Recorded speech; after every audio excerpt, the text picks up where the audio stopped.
Hi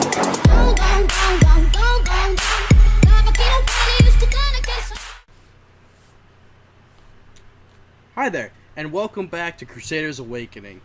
I've decided to make it into a book, kind of. As you can see here, we have our book right here, and we're going to go ahead and get started. Let me just open her up here.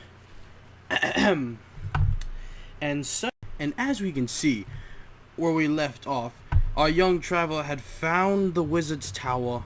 However, he was a little afraid that the wizard may not be too kind, so he decided to take his items and use them for his own gain and travel onward throughout the world, hoping to one day find the secrets that he will need to save the princess. And as he crossed across this blue liquid, he found a magical forest cover. The leaves, they shined as if it was the morning dew of the grass. And he realized he was coming up on a house. Next to it was a huge spring water, used to heal all those who were weary. A grave laid behind the house, and he just couldn't tell, so he went inside and saw multiple chests. As he opened it up, he found a book and quill, and he read it. I, the great mage of water Tritanus, have become too old to complete my perfect magical home. Whoever can complete this home, a chest will appear to you that will grant you the ability of flight, if you are of the noble blood. Maybe I should have left that part out. Now no one will complete this house, you old fool. Shut up, me, I know what I am doing. No, you don't. That's why you are dying. I said shut up. Tell me shut up again. I dare you. Shut up. The rest is unreadable squiggles. The young warrior looked over, and he saw flames out towards the water. He decided to ignore it for now and looked within the other chests. He noticed inside of each one of these chests was what he needed in order to create his very first spell. But he cannot let another person's grief or sorrows go unheeded. So he decided to help the only way he knew how, by cutting down the magical trees that the old wizard had planted. By doing so, he would unlock the great mysteries and be able to make a house that the wizard would have been proud of. And so the young adventurer got to work. He noticed there was no way to really get on top. So how was the wizard actually making it up there? The power of flight he may have had, but he didn't think that was how. He stepped on the lily pad and boing! All the way up did he go. It seems that these are magical lily pads, said the young adventurer, even though it was kind of like a Captain Obvious moment.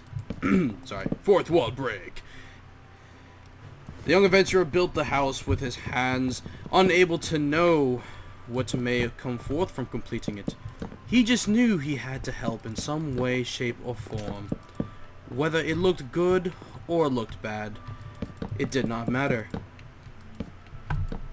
The young adventurer looked at his masterpiece and realized it may not be the best looking house, but it is something the wizard might have been proud of.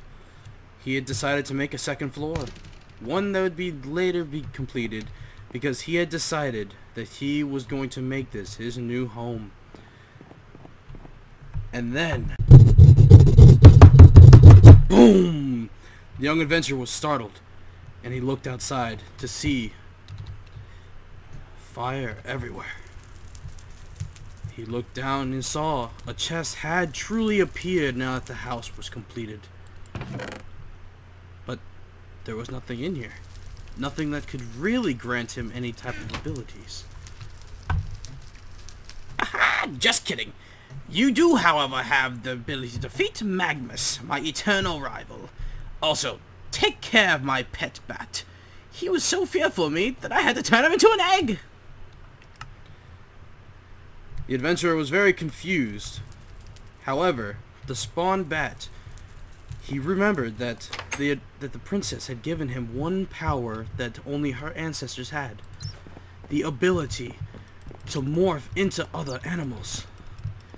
He tried his very best to hit the bat, but it was too fast. And why can I not hit you? Said the young adventurer. And then he saw. It was his opportunity! The bat had been slain.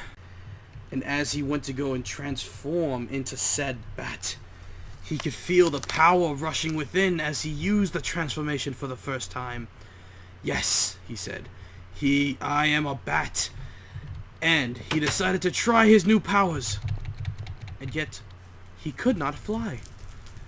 For some reason, it just doesn't want to work. Oh well. I think I should set up my new house in order for me to be able to make my newest spell. The young adventurer had a small setup going, but then he realized he did not have the book he needed, nor the lapis lazuli. He had to think fast. And then he remembered at the beginning of the forest there were some bookshelves. He ran over to the research notes and thought, well, Tritanus is dead. I don't think he's gonna miss these very much, said the adventurer as he broke the books. He then ran back to his house in order to complete the spell. And then he decided to look again at what he had been left behind. It was some lapis lazuli. And so the young adventurer went into the furnace and collected the iron in order to make one iron sword. He finally had it. Everything he needed in order to become and create his very own spell. The young man did whatever he could, and no matter what he did, he could not create his spell. He opened up the compendium and looked within and found this. In order to make a spell, he needed to craft an altar, something he did not have the material for. He would have to go mining, but he did not have the ability to do so. So he decided to walk outside and look across, and something had appeared to him. It seemed there was a miniature structure that he had not noticed. It was very nice inside. He read the sign, "Open the chest first for the future of weaponry." He opened up the blocks and looked within. The music turned eerie. He knew that he had to follow the sign precisely, or something horrible would happen. He opened it up. Nothing had happened. It was very strange. So, knowing that nothing had happened, he shrugged it off and went to open again. And then he heard a horrible hiss. He grabbed what he can and ran out of as fast as he could and turned back, only to realize everything had blown up. All the items that could have been his was now gone. He looked over at his home, and that magical wall that the last mage had made had saved his life. Well, his home's life, that is. He looked down at the newest hole that was recreated, and he sighed. If only I could have gotten that armor. There might have been something else I could have done. He looked through his abilities now, and opened up to find a fist. A mechanical one. What is this, he wondered. He cycled through the options, and he found one that could help him throughout his journey. The adventurer decided to go down into the cave, gathering many items as he got hit by something. He looked around, and he found iron, copper, coal, and many different ores he had never seen before. He tried punching the stone and the ores and realized he could now mine with such speed that no one could stop him. The young adventurer smiled and said, "Yes, and now I can actually do something about my bleak and dismal fate. I can protect the princess, and I shall.